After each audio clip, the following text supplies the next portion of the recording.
So we're talking, of course, about the policy that was put in place August 8th. Sure. And that affects people who are arrested for, nonviolent felony crimes, Correct. and then arrested, put in the jail, and then it's determined at some point that they're not here legally in this country.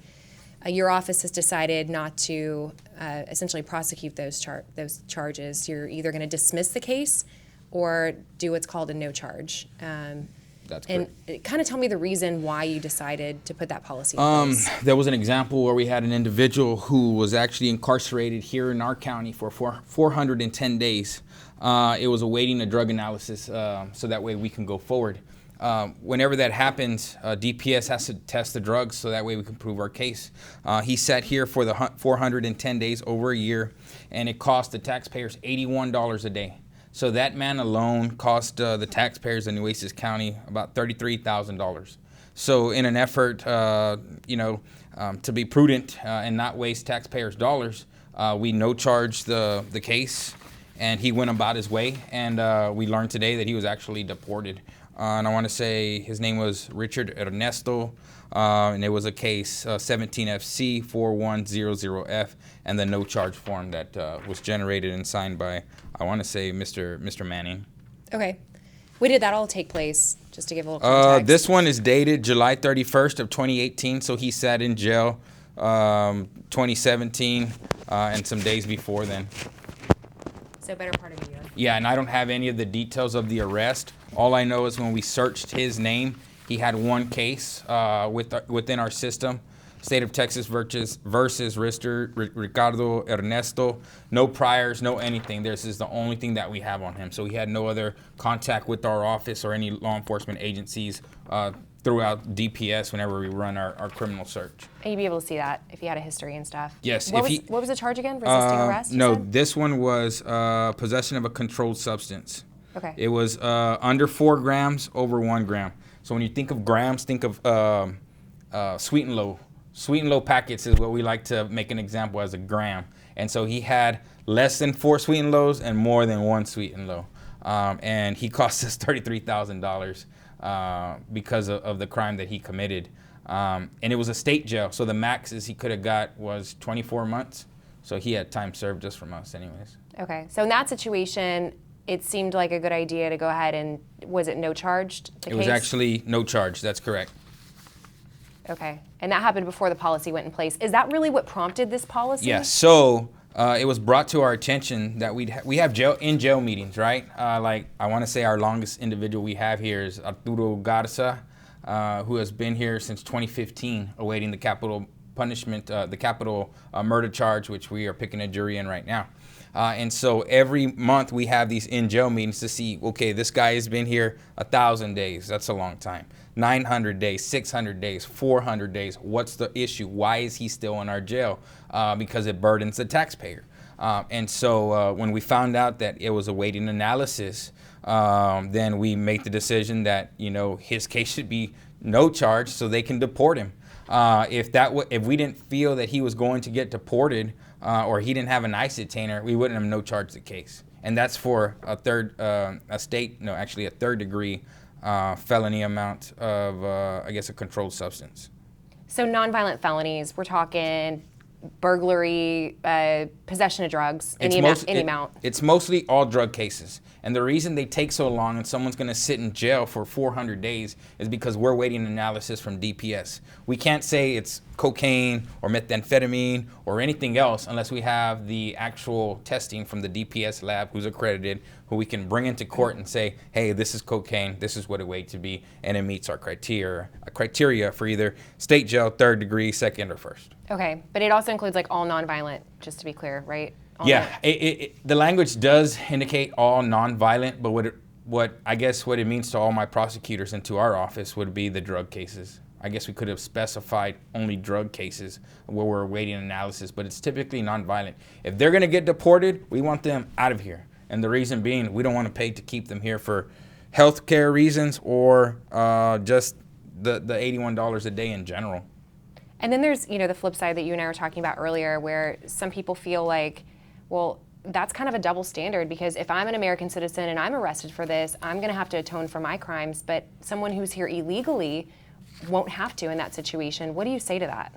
I say that, again, we turn to being prudent and not wasting the taxpayer's dollar. If anyone has an argument with me trying to save $33,000, at least on this one instance, on a gentleman who's getting deported, then I guess I'll take that heat and that criticism. But I think at the end of the day, we're doing what's right, what's efficient, what's going to save the taxpayers money. And if we can get them back to Mexico or Honduras or wherever they're from, then by all means, we should do it immediately. And then is there a concern that if they come back in the country, maybe there's not that history there, that criminal history there to... No, everything that is done, any arrest, if you've been arrested, it comes out. Now, whether it's a conviction, whether you got probation, and whether we can enter that into court is something different. But every time you've had contact with police, any arrest, there's a long list right there. And trust me, every time we get a case, we get to see that and we run it and we know what you've been involved in. And even though they're not convictions, in punishment, we can still bring up that you've been arrested. I remember I represented a guy and he had 45 PIs. Just arrests, and they were able to bring every one of those PIs in. So it's something that is seen even in the lowest levels regarding criminal activity. Okay, and you talked about how, that one instance, right? It was a lot of money. This guy was in jail over a year. How common is this? I mean, are you going to see a lot of these type of cases? Give us some context. Fortunately, they're very isolated incidences. But at $33,000 a hit, at least in this case, if we have 3 or 4 or 5 a year, I mean, that's over hundreds of thousands of dollars that we're trying to save. I don't think it's a huge problem. It's something that we see rarely, but it still is something that we've seen. Are you worried about the message it sends, though? Maybe if it's not as big of a problem, like what's the trade-off there for you? I think the message is this DA is trying to save taxpayers money. I think the message should be that if we're saving $33,000, at least in this one instance, it's a smart decision. I don't think any citizen out there is going to say, I'm willing to spend $33,000, especially when we have individuals who, in a freeze, which obviously it's not it's at the federal level, but when you have employees who aren't being able to pay for their food or having to go to shelters, I think it's our responsibility, all elected officials, not just the DA's office, the jail, the judges. If we can make smart, sound policy as to saving the taxpayers money, we should do that. And I will be happy to do that in exchange for any criticism I get. This man was deported. There's no evidence to the contrary, and I don't think that there's going to be any evidence of that. If someone has an ICE detainer, they're going away, and if we can save $33,000, I think it's a smart idea. So it's all about the money then?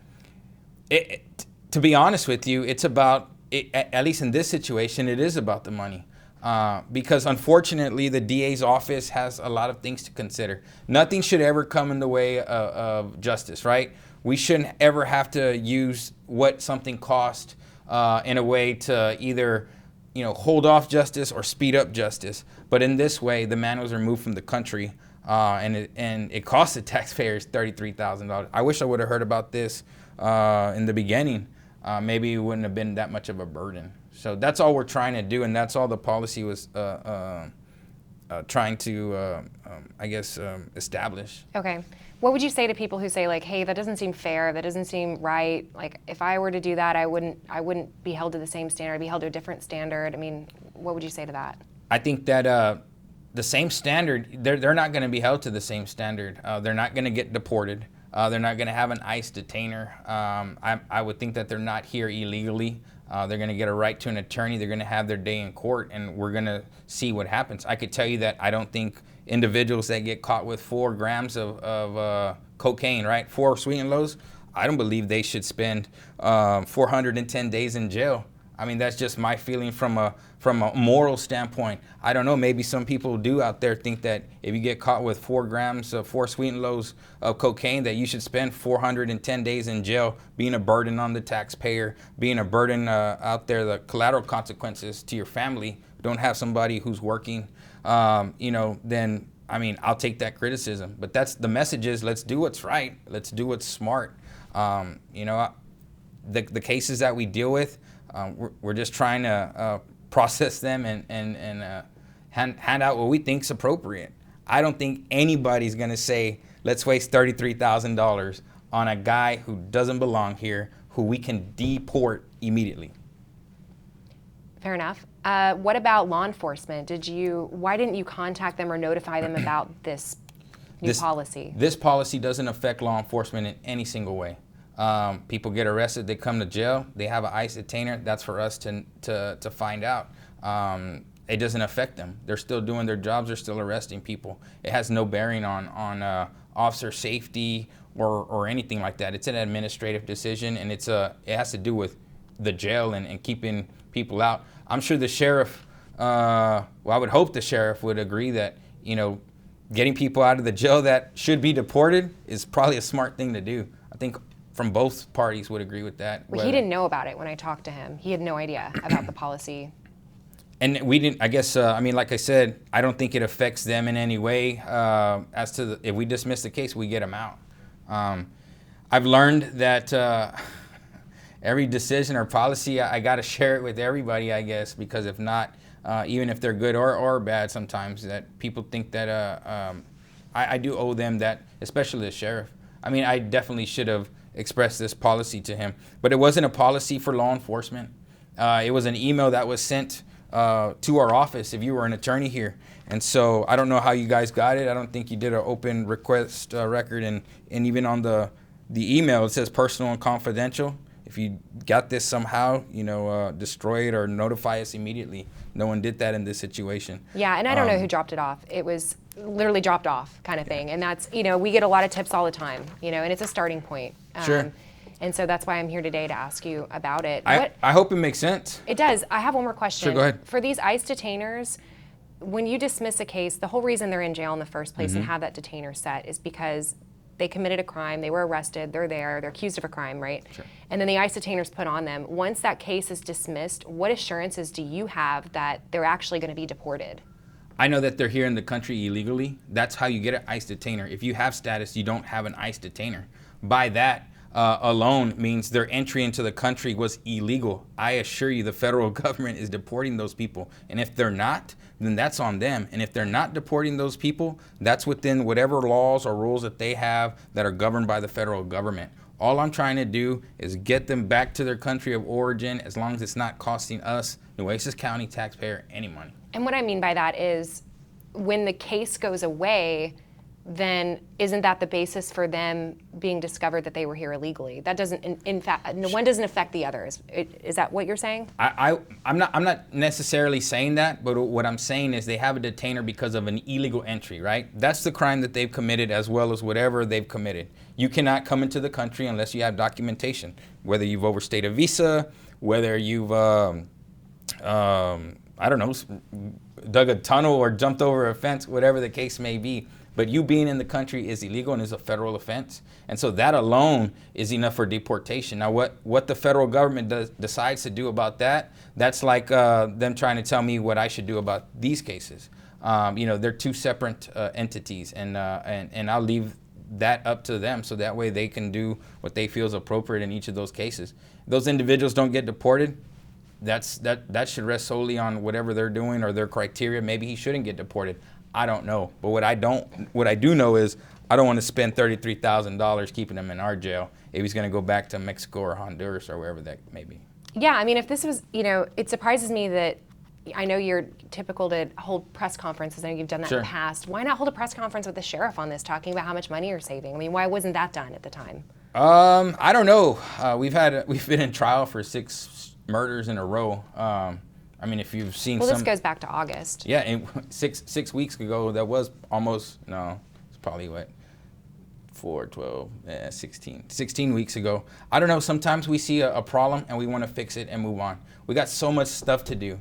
I could have had a press conference today about, an individual who's arrested. Hopefully we have that. Last week we had a seizure of over $200,000 from our task force. We didn't have a press conference on that. Those are all great things that our office is doing, but you're not going to hear about it. An illegal immigrant costs us $33,000, or an email sent in our office, and people want to ask questions about it. I wish they would ask questions about all the good stuff we're doing, because people need to know about that as well. But I guess we can have a press conference, regarding every email we send out. We don't have the time for it. We don't have the officers who, other DA's office, they have, what are they called?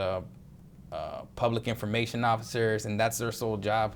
I'm the DA. I'm in trial. Matt's been in trial 6 weeks in a row as first assistant, and you know, we got a lot of stuff going on here. And at the end of the day, people are going to prison that belong, and the guys, even a citizen who would have 4 grams or less, shouldn't be going to jail for 410 days, regardless of that, whether the evidence is there or not. So maybe it's something we'll think about, more press conferences, but at the end of the day, we're just trying to get through the work. I mean, we got cases that are coming in, cases that are going out.